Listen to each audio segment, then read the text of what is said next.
বাড়িতে একটি মাত্র গাছ লাগান, জিনেরা কোনোদিন প্রবেশ করবে না এবং আপনি সম্পদশালী হতে পারবেন। আপনার ঘরের ভিতরে আল্লাহ তাআলা বরকত দিয়ে দিবেন। এই গাছটি হচ্ছে জান্নাতি গাছ। আমাদের বাড়িতে কিন্তু অনেক সময় জিনেরা, দুষ্ট জিনেরা আক্রমণ করে থাকে, অনেক সময় আসর করে থাকে, যার কারণে ঘরে কোনো বরকত থাকে না।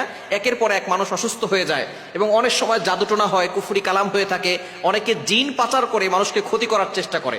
আবার বর্তমান চিকিৎসা বিজ্ঞান এই জিনটা যে আছে এটা বিশ্বাস করতে চায় না।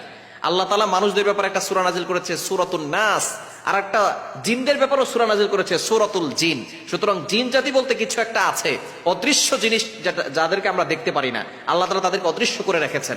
আল্লাহ তাআলা এই ব্যাপারে কোরআনুল কারীমের ভিতরে আয়াত নাজিল করে দিয়েছেন। ২৭ নম্বর পারা ২ নম্বর পৃষ্ঠার ৫-৬ নম্বর লাইন, সূরাতুল জারিয়াতের ৫৬ নম্বর আয়াতে আল্লাহ বলছেন, ওয়া মা খালাকতুল জিন্না ওয়াল ইনসা ইল্লা লিয়াবুদুন।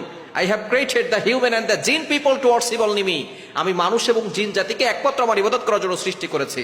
সুতরাং জিন জাতি আছে, এটা যদি কেউ বিশ্বাস না করে তাহলে তার ঈমানও থাকবে না। যেহেতু কোরআনের আয়াত এবং আল্লাহ তাআলা নিজে বলে দিয়েছেন, যদি কেউ বিশ্বাস না করে তাহলে তার ঈমান থাকবে না, সে মুসলমান থেকে খারেজ হয়ে যাবে।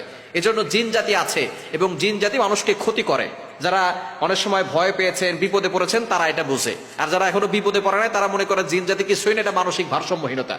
চিকিৎসা বিজ্ঞান যেটা বলে, আধুনিক সায়েন্স, তারা বলে এটা মানসিক ভারসাম্যহীনতা, জিন বলতে কিছুই নাই। এজন্য আমাদেরকে, যারা মুসলমান, তাদেরকে বিশ্বাস করতে হবে জিন জাতি আছে। এই জিন জাতিগুলো কোন কোন গাছে থাকে এটা আগে আমরা জানবো। যেইটি গাছে থাকে, এক নাম্বার হচ্ছে তেঁতুল গাছ। বড় যে তেঁতুল গাছগুলো আছে, আমাদেরকে অনেকে বলে, হুজুর অমুক রাতে তেঁতুল গাছে নিতে গিয়েছিলাম, তখন আমাদের অ্যাটাক করেছে, এরকম হয়। বট গাছে থাকে, বড় তাল গাছে থাকে, যে গাছগুলো অনেক বড় হয়ে গেছে, এই গাছগুলোতে জিন জাতি বসবাস করে। তবে একটা গাছ যদি আপনার বাড়িতে লাগাতে পারেন, আপনার ঘরে ঢুকবে না, সেটা হচ্ছে জান্নাতি গাছ, বড়ই গাছ। এই বড়ই গাছটা হচ্ছে খুবই ভালো একটি গাছ এবং এটা জান্নাতি গাছ। সিদরাতুল মুনতাহা, ৭ আসমানের পর একটা জায়গা আছে সিদরাতুল মুনতাহা, এটা নবীজি সাল্লাল্লাহু আলাইহি